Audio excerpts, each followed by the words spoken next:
आज class 10th का केसी Sinha math जो स्टार्ट किए थे पिछले क्लास में 1.1 एक्सरसाइज, उसमें क्वेश्चन नंबर 1 का 9 पार्ट था जो कि वो कर लिए थे। आज की क्लास में क्वेश्चन नंबर 2 से लेकर 6 तक करेंगे। तो यह है टाइप 2 में यह दिया है संख्याओं के गुणों पर आधारित प्रश्न, जो है लघु उत्तरीय प्रश्न, short answer type question. Question number 2 है, दर्शाइए कि प्रत्येक धनात्मक संपूर्णांक 2q के रूप का है एवं प्रत्येक धनात्मक विषम पूर्णांक 2q प्लस 1 के रूप का है, जहाँ q एक पूर्णांक है। तो इसमें ये लिखे है प्रमेय यूक्लिड विभाजन प्रमेय का, वहीं पर ये बनेगा। तो ये कहता है यदि दिए गए दो धनात्मक पूर्णांक a और b दिए रहने पर ऐसी अद्वितीय पूर्ण संख्या q और r विद्यमान है, जहाँ a बराबर होता है bq प्लस r और 0 से बराबर होता है r से छोटा b होता है। तो इसमें सबसे पहले मानेंगे माना b बराबर 2। इसमें बोला है समपूर्णांक 2q के रूप का है एवं प्रत्येक धनात्मक विषम पूर्णांक 2q प्लस 1 के रूप का होता है। तो इसमें हम मानेंगे माना b बराबर 2, तो हो जाएगा अतः a बराबर होता है bq प्लस r, तो b के जगह पर 2 बैठाएंगे तो a बराबर हो जाएगा 2q प्लस r, और ये हो जाएगा 0 से बराबर हो जाएगा और r से छोटा b हो जाएगा। तो यहाँ पर r का मान जो हो जाएगा, इसमें बोला है r का मान 0 से 12 या बराबर होना चाहिए।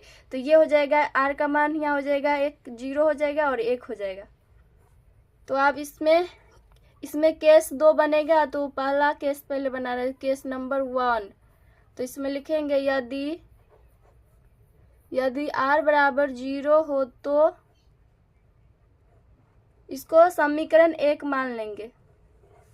समीकरण 1 से यदि r बराबर 0 हो तो समीकरण 1 से तो a बराबर हो जाएगा 2q और r के जगह पर 0 रखेंगे तो 2q प्लस 0 हो जाएगा। तो यहाँ पर ये हो जाएगा 2q संख्या 2 से विभाजित है, क्योंकि इसे 2 से भाग दीजिएगा ये तो पूरा कट जाएगा, तो 2 से विभाजित है तो लिख देंगे अतः 2q सम धनात्मक पूर्णांक है। तो लिखेंगे 2q कामा संख्या 2 से विभाजित है, तो हो जाएगा अतः 2q कामा सम धनात्मक पूर्णांक है। इसी तरह केस नंबर 2 में करेंगे। तो केस 2 में हो जाएगा अब r बराबर 0 रखे, अब r बराबर 1 रखेंगे। r बराबर 1 हो तो समीकरण 1 से तो a बराबर हो जाएगा, समीकरण है 2q प्लस r के जगह पर 1 रखेंगे तो a बराबर हो जाएगा 2q प्लस 1। तो ये संख्या 2 से विभाजित नहीं होगा, तो लिख देंगे 2q प्लस 1 कामा संख्या 2 से विभाजित नहीं है। तो ये हो जाएगा विषम धनात्मक पूर्णांक, ये हो जाएगा। तो लिख देंगे अतः 2q प्लस 1 विषम धनात्मक पूर्णांक है, क्योंकि इसको 2 से डिवाइड दीजिएगा तो ये तो कट जाएगा, पर ये तो नहीं कटेगा।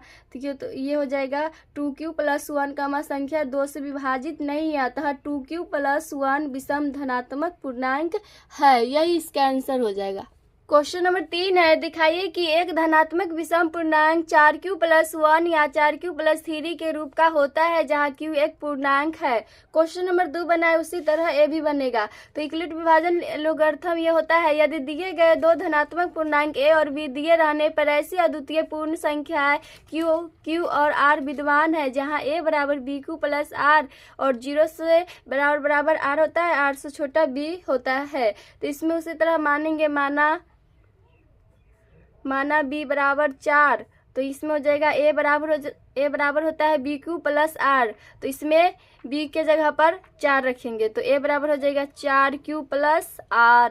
इसको समीकरण 1 मान लेंगे। और ये एक होता है 0 से बराबर बराबर आर होता है, आर से छोटा बी होता है, तो बी के जगह पर 4 आप बैठा सकते हैं। तो इसमें हो जाएगा, इसमें बोला 0 से बराबर बराबर आर होना चाहिए, आर से छोटा बी होना चाहिए। तो ये आर के बी के जगह पर तो 4 है, तो इसमें मान हो जाएगा आर बराबर हो जाएगा, इसमें बोला है आर से छोटा बी होता है, तो बी का मान एक हो जाएगा 0 1 2 3, ये हो जाएगा 4 मान 0 1 2 3। तो इसी तरह इसमें केस 4 बनेगा। तो केस नंबर 1 हो जाएगा, यदि आर बराबर 0 हो तो समीकरण 1 से, तो समीकरण 1 है ए बराबर 4q प्लस आर, तो ए बराबर हो जाएगा 4q प्लस आर की जगह पर 0 रखेंगे, तो यहाँ पर हो जाएगा ए बराबर हो जाएगा 4q।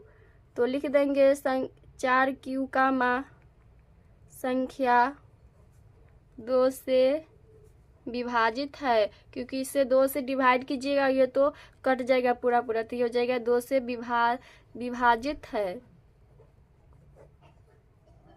तो हो जाएगा अतः 4q एक धनात्मक समपूर्णांक है। अब केस 2 बनाएंगे, केस नंबर 2। तो अब लेंगे, यदि r बराबर 1 हो तो समीकरण 1 से, तो a बराबर हो जाएगा 4q प्लस 1, तो यहाँ पर लिख देंगे 4q प्लस 1 संख्या 2 से विभाजित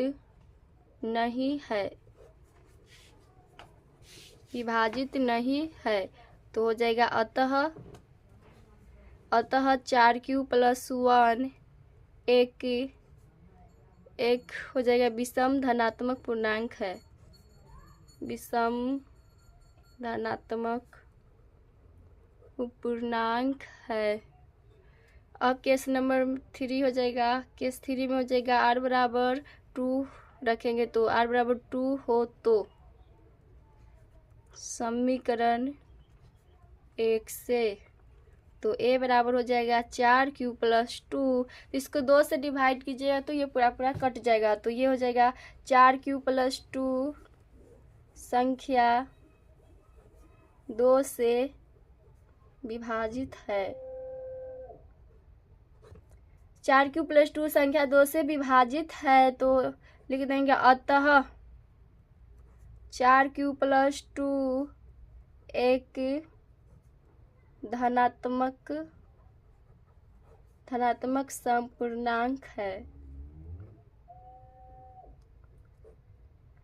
तो लिख दिए अतः 4q प्लस 2 एक धनात्मक समपूर्णांक है। अब केस नंबर 3 करेंगे, तो केस 3 में हो जाएगा, यदि r बराबर 3 हो तो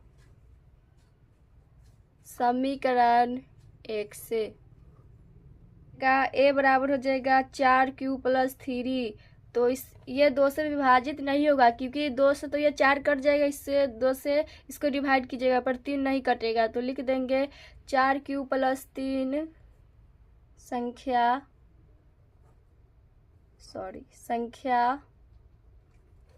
2 से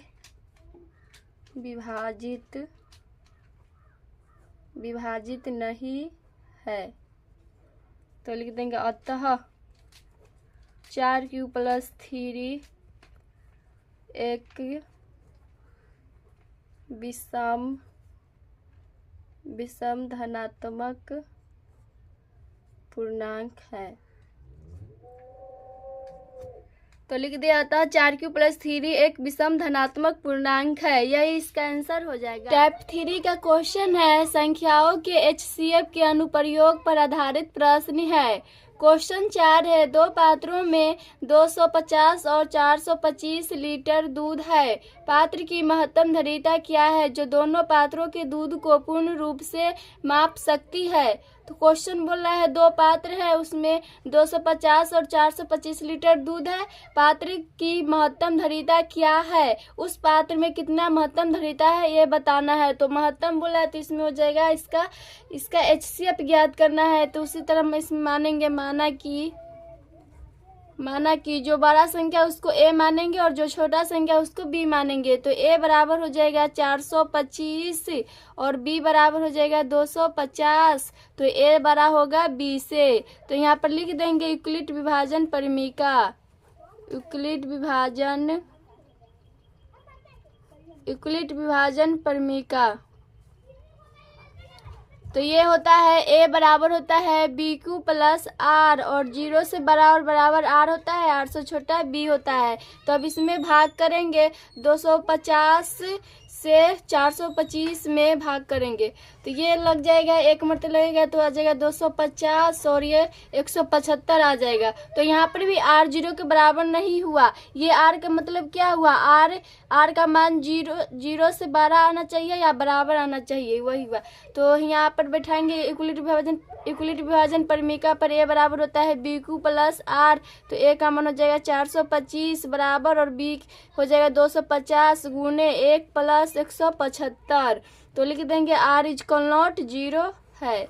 अब फिर 175 में उसमें डिवाइड करेंगे, 175 से 250 में भाग देंगे तो एक मरते लगाएंगे तो ये आ जाएगा। तो इसको कीजिएगा तो 75 आ जाएगा। तो यहाँ पर भी R 0 के बराबर नहीं आया तो उसी तरह लिख देंगे A बराबर होता है BQ प्लस R। तो हो जाएगा 250 बराबर हो जाएगा 175 गुने 1 प्लस 75। तो लिख देंगे R इक्वल नॉट 0। फिर 75 में 175 से भाग करेंगे, सॉरी यहाँ 75 होगा, 75 में 175 से भाग करेंगे तो ये लग जाएगा 25, 75 दूना 150 होता है, ये कट जाएगा और 5 7 में से 5 गया 2। तो फिर यहाँ R 0 के बराबर नहीं आया तो उसी तरह लिख देंगे A बराबर होता है BQ प्लस R। तो 175 बराबर हो जाएगा 75 गुने 2 प्लस 25 और R इक्वल नॉट 0 हो जाएगा, R 0 के बराबर नहीं है। फिर 25 में 75 से भाग करेंगे तो ये तो अब कट जाएगा, 25 से 75 होता है तो इसका शेषफल 0 आ गया। तो यूक्लिड विभाजन परिमीका पर बैठाएंगे तो 75 बराबर हो जाएगा 25 गुने 3 प्लस 0, R बराबर है 0 का। तो लिख देंगे अतः दोनों पात्रों की मापने के लिए महत्तम धारिता 25 लीटर हो जाएगा, वही लिख रहे हैं। अतः दोनों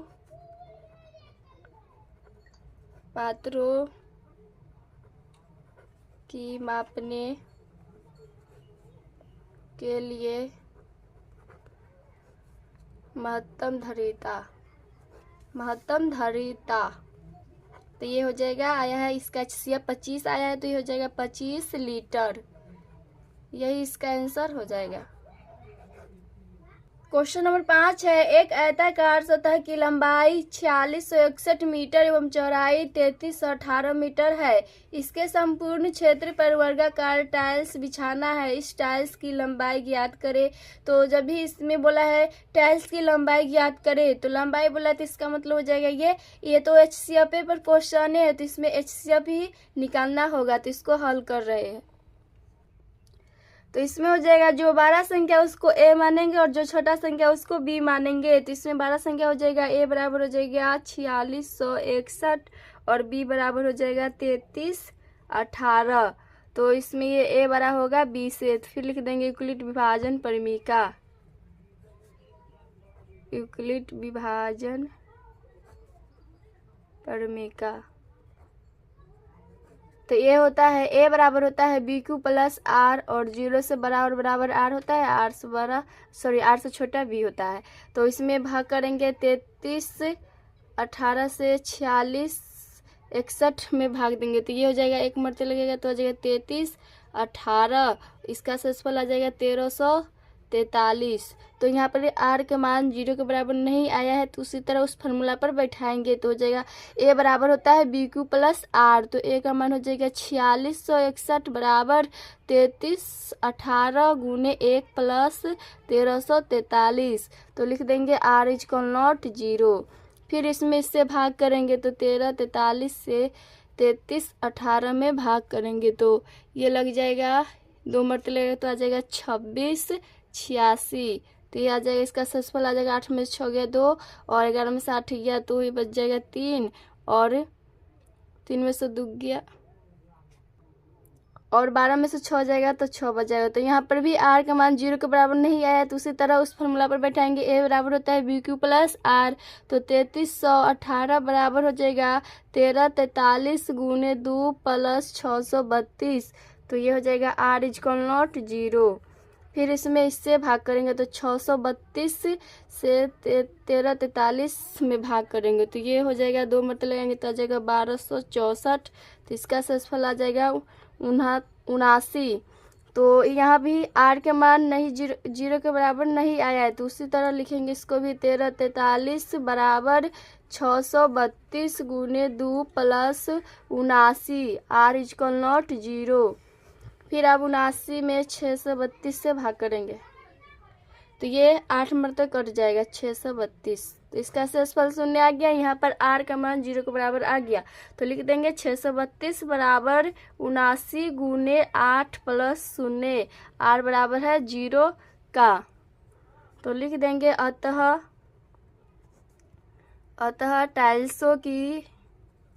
अतः टाइल्सों की लंबाई हो जाएगा, जो लास्ट में कटा है ये HCF इसका 79, वही इसका हो जाएगा टाइल्स की लंबाई बराबर 79। यही इसका आंसर हो जाएगा। क्वेश्चन नंबर 6 है, वर्गाकार टाइल्सों की न्यूनतम संख्या ज्ञात करें जो एक आयताकार फर्श को ढक सकती है, जिसकी लंबाई और चौड़ाई 16 मीटर 58 सेमी है और 8 मीटर 32 सेमी है। तो इसमें हम लिखे आयताकार फर्श टाइल्स की लंबाई 16 मीटर 5 सेमी है तो ये हो जाएगा 16 मीटर 58 सेमी है तो ये हो जाएगा 1658 सेमी।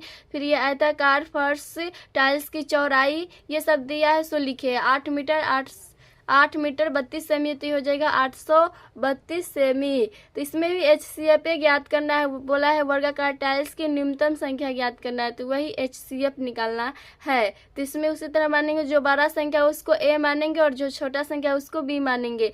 तो लिख रहे हैं माना कि A बराबर हो जाएगा इसमें 1658 सेमी और B बराबर हो जाएगा 832 और A बराबर होगा B से। तो लिख देंगे यूक्लिड विभाजन परिमीका।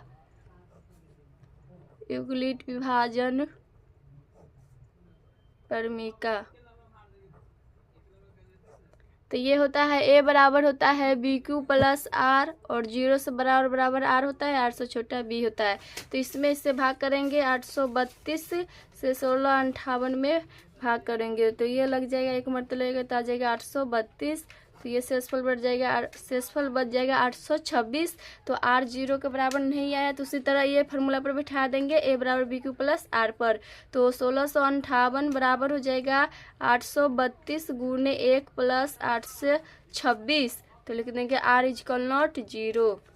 फिर 826 में 832 से भाग करेंगे तो ये 1 मरते लग जाएगा तो ये 826 आ जाएगा। तो 12 में से 6 गया 6 और ये 2 बच गया तो ये से तो कट गया तो 6 बचा। तो यहाँ पर भी R 0 के बराबर नहीं आया तो लिख देंगे A बराबर BQ प्लस R। तो 832 बराबर हो जाएगा 826 गुने 1 प्लस 6 तो हो जाएगा R इज इक्वल नॉट 0।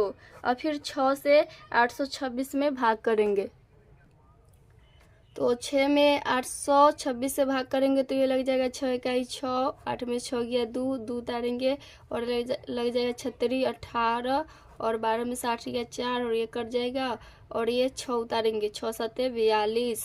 तो शेषफल यहाँ पर बच जाएगा 6 में से 2 गया 4। तो यहाँ भी R के मान 0 के बराबर नहीं आया है तो लिखेंगे A बराबर होता है BQ प्लस R। तो हो जाएगा 826 बराबर हो जाएगा 6 गुने 137 प्लस 4। तो लिख देंगे R इज इक्वल नॉट 0। फिर आप 4 में 6 से भाग करेंगे तो ये जगह 4 इकाई 4 लगेगा और 6 में से 4 गया 2। तो यहाँ पर भी शेषफल 0 नहीं आया तो इस फार्मूला पर बैठाएंगे तो 6 बराबर हो जाएगा 4 गुने 1 प्लस 2 और R इज इक्वल नॉट 0। फिर आप 2 में 4 से भाग करेंगे, 2 में 4 से करेंगे तो 2 दूना 4, ये तो आप कट गया तो R का मान 0 के बराबर आ गया तो लिख देंगे 4 बराबर है 2 गुने 2 प्लस 0 और R बराबर हो जाएगा 0। तो इसमें क्वेश्चन में बोला है टाइल्सों की संख्या ज्ञात करना है, न्यूनतम संख्या। तो लिखेंगे टाइल्सों की संख्या बराबर हो जाएगा आयताकार